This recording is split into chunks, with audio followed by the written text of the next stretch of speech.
अस्सलाम वालेकुम।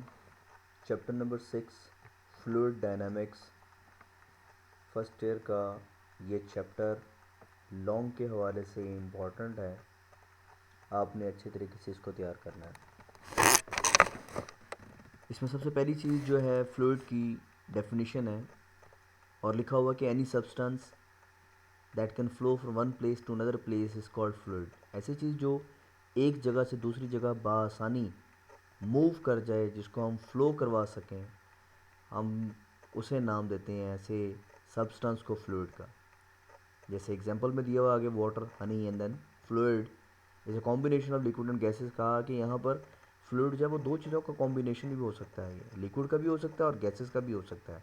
लाजमी नहीं कि फ्लूइड्स लिक्विड में हो, गैसेस में हो या सॉलिड में हो, ये कॉम्बिनेशन में भी हो सकते हैं। वैसे फ्लूइड्स होता लिक्विड में भी है, फ्लूइड्स गैसेस को भी कहते हैं, फ्लूइड्स सॉलिड्स को भी कहते हैं, और इन सब के कॉम्बिनेशंस को भी फ्लूइड कहते हैं। वो डिपेंड करता है कि कौन सी नेचर का फ्लूइड हमें ऑब्टेंड हुआ जो फ्लो कर सकता है। तो इजीली फ्लो करने वाली जो हमारे पास सब्सटेंस की प्रॉपर्टी है उसको हम नाम देते हैं फ्लूइड का, और उसकी दो ब्रांचेज हैं। तो पहली लिखी हुई आप लोगों के सामने फ्लूइड स्टैटिस्टिक्स, जो उसके सामने पहली ब्रांच लिखी है उसका नाम क्या है, फ्लूइड स्टैटिस्टिक्स। इस फ्लूइड स्टैटिस्टिक्स के अंदर देखिएगा the branch of physics which deals with the study of fluid at rest कह दें या at the state of rest कह दें, that is called fluid statistics. और इसकी बुनियाद यहाँ पर लिखी हुई है कि ये बेस करती है न्यूटन्स के फर्स्ट लॉ पर और न्यूटन्स के थर्ड लॉ के, जिसका हम लॉ ऑफ एक्सेलरेशन भी कहते हैं। Action and reaction equals in magnitude but opposite in direction, Newton's का फर्स्ट लॉ। इसमें हमने देखा हुआ है कि फोर्स पे डिपेंड करता है कि जब भी बॉडी के ऊपर फोर्स नहीं लगेगी तो बॉडी रेस्ट में है, अगर फोर्स लगेगी तो बॉडी अपनी पोजीशन क्या करेगा, डिस्प्लेस करेगा। और जो दूसरा लॉ है उसमें एक्सेलरेशन है जो डिपेंड करता है फोर्स और मास के ऊपर, तो बिल्कुल उसके बरक्स है न्यूटन्स फर्स्ट लॉ और न्यूटन्स थर्ड लॉ वैलिड होंगे फ्लूइड स्टैटिस्टिक्स के अंदर। अब मैं चलता हूँ फ्लूइड डायनामिक्स की तरफ। इसकी दूसरी ब्रांच है फ्लूइड डायनामिक्स के ब्रांच ऑफ फिजिक्स, जिसका ताल्लुक उन फ्लूइड से होगा जो सारे के सारे किस में रहेंगे, मोशन में, उसे फ्लूइड डायनामिक्स का नाम देंगे। अब फ्लूइड स्टैटिस्टिक्स में तमाम फ्लूइड रेस्ट में रहेगा, फ्लूइड डायनामिक्स में तमाम फ्लूइड क्या रहेगा, मूवमेंट में। तो fluid studied on the base of law of conservation of mass, जिसको हम क्वेश्चन ऑफ कॉन्टिन्यूटी कहते हैं, and law of conservation of energy, जिसको बर्नौली क्वेश्चन कहते हैं। तो आप ये कह सकते हैं कि फ्लूइड डायनामिक्स की ये दो एग्जांपल्स हैं। अगर हम फ्लूइड डायनामिक्स को डिस्कस करते हैं तो इन दोनों लॉज की बेस पर एक्सप्लेन करेंगे, एक लॉ ऑफ मास की बेस पर और दूसरा law of conservation of energies की बेस पर। तो इसका जो पहला हमारे पास टॉपिक बनता है that is what is the viscous drag and Stokes law. तो डेफिनेशन लिखी है what is viscosity and right the formula the unit of the viscosity. तो सबसे पहले याद रखिएगा विस्कोसिटी की डेफिनेशन क्या बनती है। तो it is a frictional force effect between the different layers of flowing fluid. जब भी हम डिफरेंट लेयर्स की बात करते हैं फ्लूइड की, उनके दरमियान फ्रिक्शनल फोर्स का इफेक्ट नज़र आता है, उसे हम नाम देते हैं किस चीज़ का, दैट इज़ कॉल्ड विस्कोसिटी। अब विस्कोसिटी में फ्रिक्शनल फोर्सेस डिफरेंट लेयर्स में कैसे होंगी, आप जानते हैं सब के सब के अगर हमारे पास कोई फ्लूइड फ्लो कर रहा है उसके डिफरेंट अपोजिट लेयर्स होंगी, वो लेयर्स आपस में ऊपर क्या कर रही होती हैं, एक दूसरे के साथ स्लाइड करती है। जैसे हमारे यहाँ हाथ हैं, हमारे हाथों की दो सर्फेसेज हैं, रफ सर्फेस, अगर हम उनको रब करते हैं देन अगेन वहाँ पर भी एक अपोजिशन फ्लो महसूस होती है, उस अपोजिशन को हम विस्कोसिटी कहते हैं। तो विस्कोसिटी में डिफरेंट लेयर्स ऑफ फ्लूइड के दरमियान जो ऑपोजिशन महसूस होगी उसका नाम विस्कोसिटी, और इसका एसआई यूनिट क्या दिया हुआ, kilogram metre per second, kilogram per metre per second, और इसका डायमेंशन बताया M L inverse T inverse.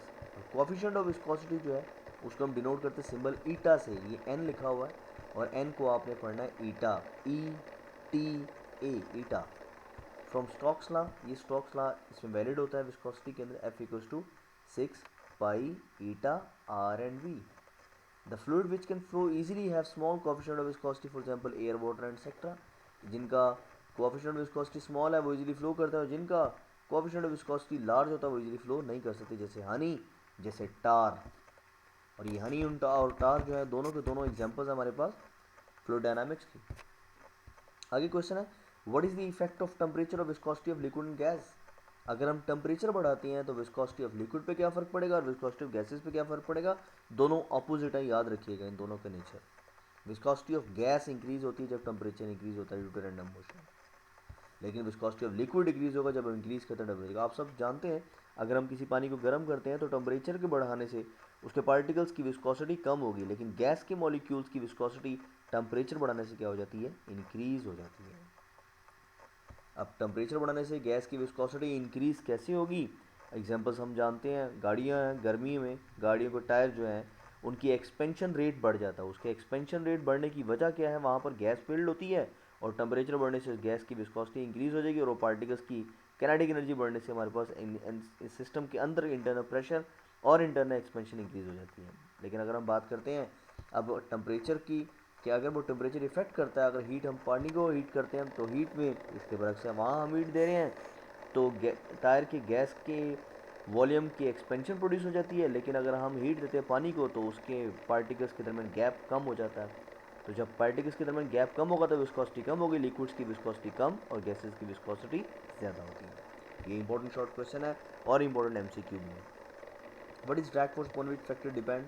Drag force क्या होता है? ऐसा ऑब्जेक्ट जिसको हम मूव कराते हैं फ्लूइड में और वो एक्सपीरियंस करता है कि रिटार्डिंग फोर्स की ड्रैग फोर्स कहते हैं। अगर आप कोई मोर पंख है, कोई पिजन का कोई पंख जो होता है, अगर उसको आप फेंकते हैं या कोई कागज़ को आप एयर से फेंकते हैं तो जैसे जैसे वो कागज़ या वो मोर पंख जो भी है वो जब नीचे आएगा उसका, तो आपने ऑब्ज़र्व किया वो सडनली नीचे नहीं आता फ्री फॉल में। जब वो नीचे आ रहा होता है तो वो जिग जैग वे में मूव कर रहा होता है आहिस्ता। क्यों? क्योंकि हम ये कह सकते हैं वहाँ पर जब वो नीचे आ रहा था तो कोई चीज़ उसको रोकने की कोशिश कर रही है और उसी रोकने वाली चीज़ का नाम क्या है? Drag force. एग्जाम्पल दिए, when we switch our hand और of our window of the fast moving car we feel the force opposition opposite to our motion. कहने का मतलब हम भी गाड़ी में सफ़र कर रहे हैं और अपना हाथ बाहर निकालते तो हमारे हाथ को एक फोर्स इफेक्ट कर रही होती है, पीछे की तरफ धकेलती है, that is called drag force. और फैक्टर जिसके ऊपर ड्रैग फोर्स डिपेंड करती है वो स्पीड ऑफ स्फीयर है, रेडियस ऑफ स्फीयर है, विस्कोसिटी ऑफ स्फीयर है। यानी स्पीड स्फीयर की ज़्यादा, जब रेडियस ज़्यादा होगा तो विस्कोसिटी ऑफ स्फीयर वगैरह, यानी ये 3 फैक्टर हैं जिनके ऊपर ये डिपेंड करेगी ड्रैग फोर्स। और आप जानते हैं कि जब स्पीड बढ़ती है तो उस वक्त ड्रैग फोर्स की वैल्यू भी क्या होगी? बढ़ेगी।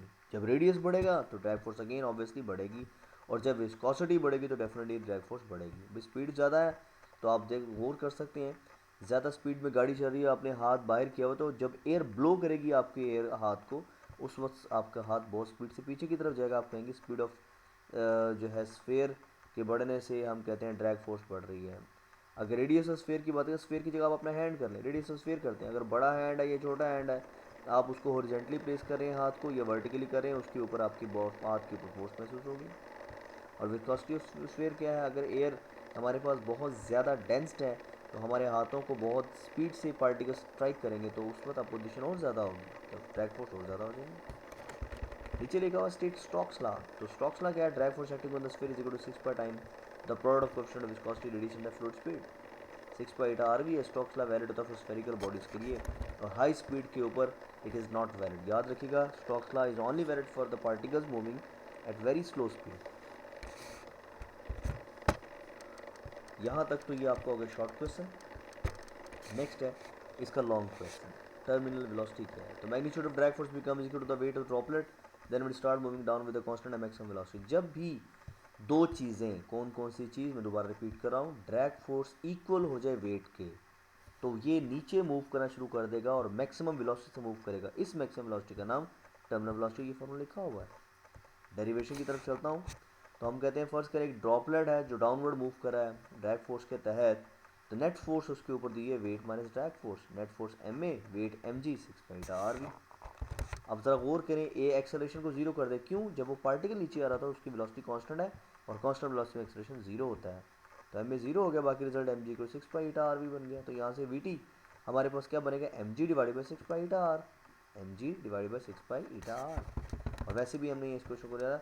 अब हम जानते हैं कि डेंसिटी का formula mass per unit volume, यहाँ से एम किसके इक्वल हो जाएगा? डेंसिटी इंटू वॉल्यूम, यानी डेंसिटी की जगह रो, वॉल्यूम की जगह 4/3πr³।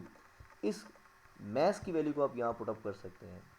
तो मैस की वैल्यू पर जब एम को ऊपर वाली यहाँ पुटअप करेंगे तो एम के साथ जी मल्टीप्लाई रहा, नीचे क्या आएगा? 6/r। तो ज़रा और खींचेगा आप सब, तो वी टी इक्वल्स टू यहाँ पर एम की जगह पर क्या आ जाएगा? ये वाला फार्मूला, रो 4/3πr³, ये रो 4/3πr³ इंटू क्या है? जी है, डिवाइडेड बाई क्या हो गया? 6/r। इसको सॉल्व करें 4/3 और 6 को, तो ये आपके पास कैंसिलेशन के बाद rho into 4/r³ G divide by 18/r। अब 4 को 18 पे जब डिवाइड करेंगे तो आपके पास आंसर आएगा 2/9, ये रिजल्ट दिखा हुआ है। और 2/9 यानी 9, 2/9 2 eta G R square over 9 eta, this is the final result use for the terminal velocity. यहाँ से आप आर फाइंड करना सकते हैं, तो 9 ईटा उधर मल्टीप्लाई हो जाएगा, 9 ईटा वी टी ओवर 2 रो जी वो आर के लिए फाइंड करने के लिए। और आखिरी बात, this shows terminal velocity proportional to the square of radius of droplet. Very very very important MCQ, कि जब भी टर्मिनल वेलोसिटी बढ़ेगी तो स्केयर ऑफ ड्रॉपलेट क्या होता है, उसका रेडियस का जो है स्केयर पे वो उसके डायरेक्टली प्रोपोर्शनल होता है। जितना रेडियस ऑफ स्फीयर ज़्यादा होगा उतनी टर्मिनल वेलोसिटी इसके ऊपर ज़्यादा इफेक्ट करेगी। और ये हमने इसी क्वेश्चन से प्रूव किया, ये बी टी है और ये आर स्क्वायर है। So B T is directly proportional to square of radius R. उम्मीद करता हूँ ये आप लोगों को समझ लग गया होगा, इसको अच्छी तरीके से तैयार कीजिएगा। Thank you very much. अस्सलाम वालेकुम।